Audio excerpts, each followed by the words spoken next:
রাহমাতাল লিল আলামিন ইয়া খাতামান নবিয়্যিন রাহমাতাল লিল আলামিন।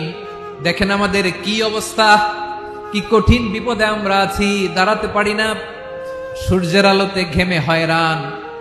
আজকে কেউ সুপারিশ করতে পারবে না। সব নবীরা অপারগতা স্বীকার করেছে, তারা বলেছে আপনি ছাড়া কেউ নাকি আল্লাহর সামনে দাঁড়াতে পারবেন না, আপনি একটু সুপারিশ করেন। বিশ্বনবী বলবেন আসো আসো, আজকের দিনে আমি ছাড়া আল্লাহর সামনে কেউ দাঁড়াতে পারবে না। বিশ্বনবী মাকামে মাহমুদে যে আল্লাহু আকবার বলে সিজদায় লুটিয়ে পড়বেন, আল্লাহ রাব্বুল আলামিন বিশ্বনবীকে এমন কিছু চমৎকার শব্দ শিখাবেন, ওই শব্দগুলো দিয়ে আল্লাহর প্রশংসা করে বিশ্বনবী কাঁদতে আরম্ভ করবেন। বিশ্বনবী এমন ভাবে অজর দ্বারায় সিজদায় লুটিয়ে পড়ে কাঁদবেন, রব্বুল আলামিনের রহমতের দরিয়ায় জোশ লেগে যাবে।